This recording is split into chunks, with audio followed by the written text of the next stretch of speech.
আপনারা মনে করেন যে মুসলমানরা আমাদের হিন্দুদেরকে কাফের মনে করেন। নো, যারা আপনাদেরকে একচেটিয়া কাফের আখ্যা দিচ্ছে তারা ভুল করছে। আল্লাহকে বলছেন হিন্দু কাফের, আল্লাহকে বলছেন খ্রিস্টান কাফের। নাহমাদুহু ওয়া নুসাল্লি আলা রাসূলিহিল কারীম, আম্মা বাদ। সম্মানিত দর্শক এবং শ্রোতা, আপনারা শুনেছেন হিজবুত তাওহীদের ইমাম হুসাইন মোহাম্মদ সেলিম ভিডিওর মধ্যে কি বলেছে। সে বলেছে তার ভিডিওর মধ্যে হিন্দুদেরকে সরাসরি কাফের বলা যাবে না। আসুন আমরা হিন্দুদেরকে কাফের বলা যাবে কি না যাবে না সে বিষয়ে আলোচনা করব। আল্লাহ রাব্বুল আলামিন সূরা মাইদার ৭৩ নম্বর আয়াতের মধ্যে বলেন, লাকাদ কাফারাল্লাযীনা ক্বালু ইন্নাল্লাহা সালিসু সালাসাতি ওয়া মা মিন ইলাহিন ইল্লা ইলাহুন ওয়াহিদ। আল্লাহ তাআলা বলেন তারা কুফরি করেছে যারা বলেছে যে আল্লাহ রাব্বুল আলামিন দ্বিতীয় এবং তৃতীয় ব্যক্তির মধ্যে নিমগ্ন আছেন। মানে আল্লাহ রাব্বুল আলামিন এক, তার সাথে দ্বিতীয় এবং তৃতীয় ব্যক্তিকে সাব্যস্ত করেছে, তারাই আল্লাহ রাব্বুল আলামিনের সাথে কুফরি করেছে। এরপরে আল্লাহ বলেন অথচ আমি আল্লাহ হলাম এক, ইল্লা ইলাহু ওয়াহিদ, আল্লাহ সুবহানাহু ওয়া তাআলা এক, উনার সাথে আর কোনো দ্বিতীয় ব্যক্তিকে শরীক করা যাবে না। তাহলে এখন আসুন আমরা হিন্দু ধর্মাবলম্বী ভাইয়েরা তারা অবশ্যই অনেকগুলার মূর্তির পূজা করে আল্লাহ রাব্বুল আলামিনকে এক সত্তা মানার সাথে সাথে উনার সাথে আরো অনেক সত্তাকে তারা সংযুক্ত করে। তাহলে হিন্দু ধর্মাবলম্বী ভাইয়েরা তারা আল্লাহর সাথে আরো অনেক খুদার ইবাদত করে। তাহলে কি তারা আল্লাহর সাথে কাউকে শরীক করে নাই? আল্লাহকে কি এক খুদা মেনেছে? না।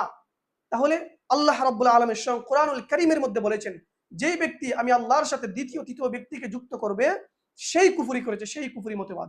তাহলে উনি যে বললেন আল্লাহ, উনি যে হুসাইন মোহাম্মদ সেলিম যে বলল সে কোরআনের মধ্যে আল্লাহ রাব্বুল আলামিন যে হিন্দুরা কাফের এটা উল্লেখ করেন নাই, আল্লাহ বলেন নাই। আল্লাহ তো সরাসরি সূরা মাইদার ৭৩ নম্বর আয়াতের মধ্যে বলেছেন। এরপরে ২ নম্বর কথা হলো হিন্দুরা আল্লাহ রাব্বুল আলামিনের সাথে শিরিক করে বেড়ায়। তারা তুলসী পাতার পূজা করে, তারা গরুর পূজা করে, মূর্তির পূজা করে, আগুনের পূজা করে, আল্লাহর সাথে শরিক করে আর অনেকগুলা খোদাকে। তাহলে তারা কি শিরিক করে নাই? আল্লাহ রাব্বুল আলামিন শিরিকদেরকে তো কুফরি মতবাদ বলেছেন। আল্লাহ সুবহানাহু ওয়া তাআলা সূরা নিসার ৪৮ নম্বর আয়াতের মধ্যে বলেন, ইন্নাল্লাহা লা ইয়াগফিরু আন ইউশরিকা বিহি ওয়া ইয়াগফিরু মা দুনা যালিকা লিমান ইয়াশা। আল্লাহ রাব্বুল আলামিন বলেন নিশ্চয়ই আমি আল্লাহ শিরিকের গুনাহকে মাফ করি নাই, অন্য গুনাহকে আমি আল্লাহ চাইলে মাফ করে দিতে পারি, কিন্তু শিরিকের গুনাহকে আল্লাহ মাফ করেন না। আল্লাহ এর দ্বারা বোঝাতে চাচ্ছেন যেই ব্যক্তি আমার সাথে শিরিক করবে তার গুনাহ আমি মাফ করব না। আল্লাহ তো এটাই এই আয়াতের মধ্যে বোঝাতে চাচ্ছেন। তাহলে হিন্দু ধর্মাবলম্বী ভাইদেরকে আল্লাহ তাআলা কাফের এবং মুশরিক, শিরিক, কাফের, মুশরিক আল্লাহ তাআলা তো কোরআনেই বলে দিয়েছেন। ২ নম্বর কথা হলো যে সূরা নিসার ৪৮ নম্বর আয়াতের মধ্যে হিন্দু ধর্মাবলম্বী যে কাফের এটা উল্লেখ হয়।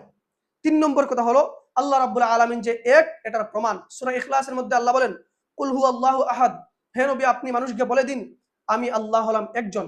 তাহলে হিন্দু ধর্মাবলম্বী ভাই কি আল্লাহকে একজন মানে? অবশ্যই মানে না। অবশ্যই হিন্দু ধর্মাবলম্বী তারা আল্লাহকে এক মানে না, আল্লাহর সাথে আর অনেকগুলা খুদা মানে। তাহলে আল্লাহ কোরআনুল কারীমের মধ্যে নিজে বলেছেন যে আমি আল্লাহ হলাম এক, আপনি রাসূল আপনি বলে দিন মানুষদেরকে। তাহলে আল্লাহ কোরআনের মধ্যে আল্লাহ যে এক এটা প্রমাণ করেছেন।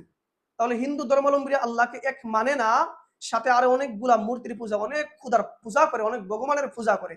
তাহলে হিন্দু ধর্মাবলম্বী যে কাফের এটা তো কোরআন দ্বারাই প্রমাণিত হয়। যদিও হুসাইন মোহাম্মদ সেলিম আহলে কোরআন, সে কোরআনকে বিশ্বাস করে, হাদিসকে বিশ্বাস করে না। সে যদি হাদিসকে বিশ্বাস করত আরো শত শত হাদিস দ্বারা প্রমাণ হতো হিন্দুরা যে কাফের। কোরআনের আরো অসংখ্য আয়াত দ্বারা প্রমাণ হয় হিন্দুরা কাফের, মুশরিক, বেঈমান, তারা জাহান্নামে যাবে। অথচ সে বলে যে হিন্দু ধর্মাবলম্বীদেরকে কাফের বলা যাবে না। তার বক্তব্যের আগা গুড়া সম্পূর্ণ এগুলা কুফরি মতবাদ। সে সাধারণ মুসলমানদেরকে সে কাফিরদের দলভুক্ত করতে চায়। তার এই ভ্রান্ত মতবাদগুলো যদি আমরা প্রকাশ জবাব না দিই তাহলে সাধারণ মানুষগণ মনে করবে সে হচ্ছে গিয়ে সঠিক আর উলামায়ে কেরাম বর্তমান ইসলাম হচ্ছে বেঠিক। এজন্য আমাদের জবাব দেওয়া জরুরি হয়ে পড়েছে। এরপরে আল্লাহ রাব্বুল আলামিন বলেন সূরা জারিয়ার ৫৬ নম্বর আয়াতের মধ্যে বলেন, ওয়া'বুদুল্লাহা ওয়ালা তুশরিকু বিহি শাইআ, তোমরা আল্লাহ তাআলার ইবাদত করো, তোমরা অন্য কারোর সাথে শিরিক করিও না। তাহলে আল্লাহ বলেছেন আমার ইবাদত করার জন্য, অন্য কারোর সাথে শিরিক না করার জন্য আল্লাহ বললেন। তাহলে হিন্দুরা কি শিরিক করে না? আল্লাহর সাথে কি অন্য কাউকে খোদা মানে না? তাদের সাথে শরিক করে না? অবশ্যই শরিক করে। তাহলে হিন্দু ধর্মাবলম্বী কি কাফের না? আল্লাহর কোরআন দ্বারা প্রমাণ হয় কাফের। আল্লাহ নিজেই বলেছেন লাকাদ কাফারাল্লাযীনা ক্বালু, তারাই তো কুফরি করেছে, ক্বালু যারা বলেছে কি ইন্নাল্লাহা সালিসু সালাসাতি, এরা কি কাফের না? অবশ্যই কাফের। হুসাইন মোহাম্মদ সেলিম সে বলেছে হিন্দুরা কাফের না। আপনি যেই মতবাদ দুনিয়ার মধ্যে প্রচার করতেছেন বাংলাদেশের মধ্যে, এই মতবাদ সঠিক না। এই মতবাদ হচ্ছে আপনার ভ্রান্ত, আপনি মানুষকে কুফরিতে ঢেলে দিচ্ছেন। তো যাই হোক, এখন কথা হলো হিন্দুরা কাফের। আপনি হুসাইন মোহাম্মদ সেলিমকে বলতেছি আপনি কাফের কিনা কাফের নয় সেটার প্রমাণ কি? বলে আকীদার কিতাবের মধ্যে পাওয়া যায়, অনেকগুলো আকীদার কিতাবের মধ্যে এই বাক্যটা পাওয়া যায়, ওয়ামান লাম ইয়াকফুরিল কুফারা আও শাক্কা ফি কুফরিহিম ফাহুয়া কাফিরুন। যেই ব্যক্তি কাফের ব্যক্তিকে, মুশরিক ব্যক্তিকে, কাফের ব্যক্তিকে কাফের হিসাবে স্বীকৃতি দিবে না, কাফের হিসাবে সে বিশ্বাস করবে না, অথবা সে কাফের কিনা কাফের না সে হিসাবে সে সন্দেহ করবে, কিতাবাদিতে পাওয়া যায় ফাহুয়া কাফিরুন, সেও কাফির। হুসাইন মোহাম্মদ সেলিম সে হিন্দুদেরকে কাফের মনে করে না, তাহলে কিতাবের মধ্যে পাওয়া যায় যেই ব্যক্তি কাফেরদেরকে কাফের মনে করবে না সেও কাফের। আও শাক্কা বিহি, সে যদি সন্দেহ করে সে ব্যক্তি কাফের কিনা তাহলেও সে কাফের। তাহলে এই সবগুলা দলিল দ্বারা প্রমাণ হলো হুসাইন মোহাম্মদ সেলিম তার মতবাদ ভ্রান্ত, সে কুফরি মতবাদ প্রচার করছে, এবং সে যে একটা কাফের সেটা একদম বাস্তব, এবং আমাদের উলামায়ে কেরাম বহু আগে এই বিষয়ে আলোচনা করে গিয়েছেন।